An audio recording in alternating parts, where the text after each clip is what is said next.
Good afternoon, friends. Mark Holmes here, and as always, I want to thank you guys for watching, commenting, subscribing, and being part of the Joe Boo Sports Report. Without you guys, it ain't working without you guys. Well, hell, doesn't seem like the Dallas Cowboys are working either this season. Well, by now, you guys have probably heard that Zack Martin is out for Sunday's game. He is in concussion protocol and won't play this weekend. That's going to hurt big time. We've got the Washington football team that we got to play. And, you know, this is crazy because I just think about this. So the Washington football team gets a win coming from behind against the Philadelphia Eagles. The Eagles gets a win over the New York Giants with a come-from-behind victory. We get a victory against the Giants that's a come-from-behind victory. Half of our wins this season have come. And the Giants, they hold on and beat the Washington football team. 4 wins of our Division 6 have come in the division. It's crazy. So I'm watching the Dallas Cowboys press conference with Mike McCarthy. And it drives me crazy because, you know, here it is. You see the video for it, and it's like 20 minutes long. And so you turn it on, and, you know, I'm driving, so I've just got it up on, you know, my phone in the holder, so I'm hands-free. And you hear the music, do, do, do, do, do, do, do, do, you know, over and over again. And after about 2 minutes, I hit a commercial. So I try and move it forward. I move it forward to about 5 minutes in there. Figure it's got to be coming on soon. It's only a 20-minute video. And so I hit a second commercial. I'm like, damn. So it finally starts at like 7 minutes.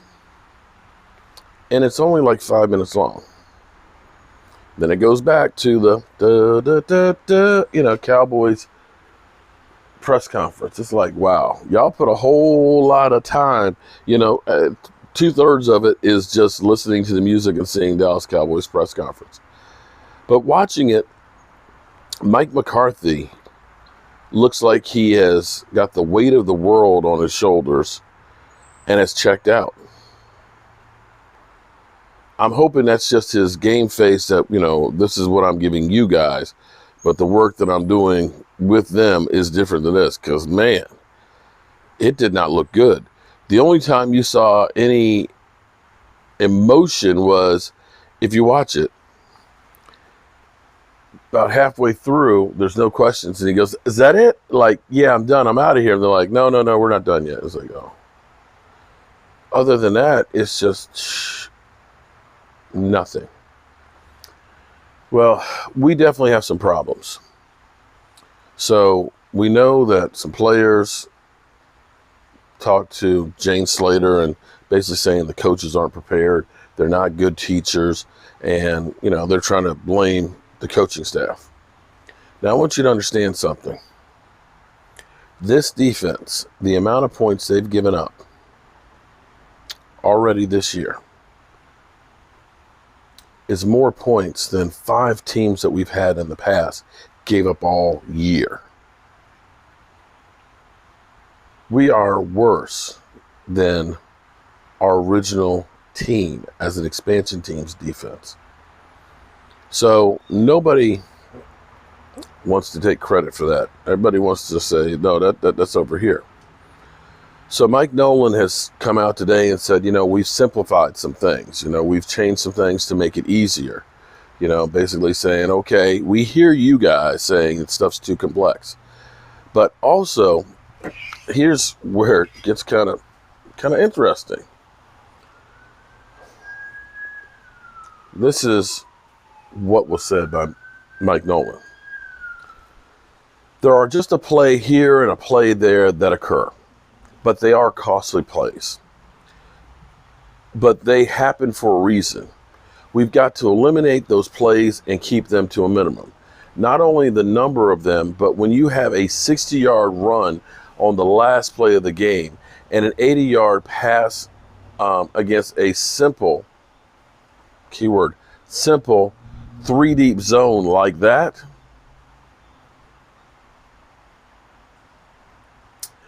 when they happen to you, you got to find out why they are happening to you.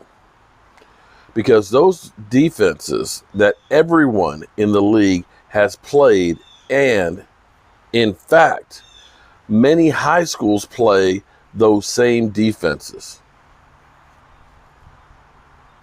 So it's not like they are too complicated.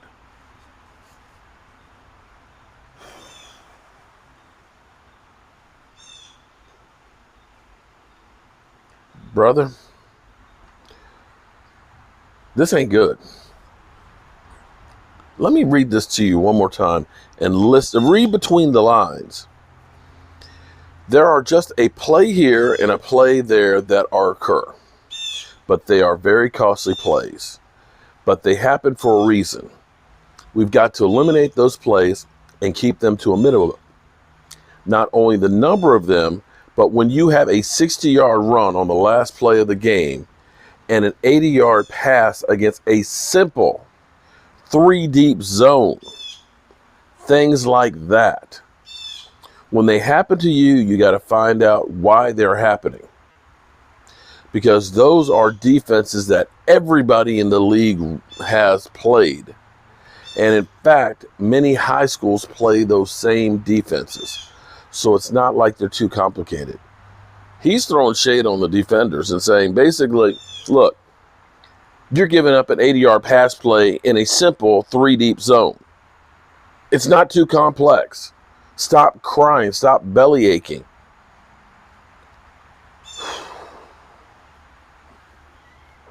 Okay, so when you have the coach coming out and basically telling the players it's not that complex, it's simple, it's something everybody in the league runs, and high school kids can do it, you're putting the players on blast. So if players come back and kind of say they don't know how to teach, they're unprepared, something got to give. Somebody got to go. You can't have this back and forth where we're looking at the dirty laundry.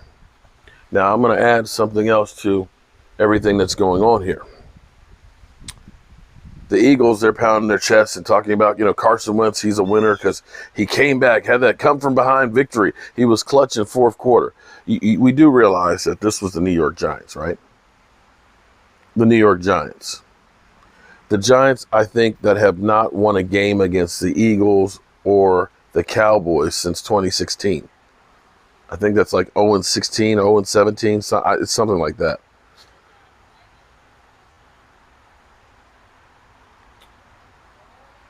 The Giants team that had the Washington football team kick the extra point probably would have lost or at least tied that game with them. Shouldn't have a win. Congratulations on getting a win because, I can't guarantee that my team's going to get a win against the Washington team. But I'm not sure that that was as big a win as they want to make it out to be. Having said that, the Eagles currently in first place, leading the division, and if the playoffs were to start today, would be a playoff team. At this point, where about $57 million of our players is on injured reserve and done for the season, a season that everybody seems to be lost, from the coaches to the players. If you lose to the Washington franchise, at that point, do you really want to win any more this year? I want to see my team win. Believe me, I want to see them destroy the Washington franchise. I want to see them compete. But we've been stuck in this spin cycle for so long where we're good enough to kind of be in that equation for making the playoffs, but not bad enough to really be able to start over and rebuild. It's kind of like you're just stuck in the middle. Can't get the big one. Can't get enough losses so way you can get to the big one. And it sucks. I feel like I'm trying to walk up a down escalator. We'll see what happens this weekend, but the Dallas Cowboys, they need a win in the worst way. Jerry Jones is getting kind of testy about whoever's talking and everything else. You can see that. Mike McCarthy looks like, he's had a doggy downer and to calm him down. Mike Nolan is, going back at the players. It's just bad. Maybe this is rock bottom. And maybe there's no place else to go but up. All right, y'all. See you tonight, 9 o'clock Eastern. For our live stream. Yeah. See you for our live stream. Peace.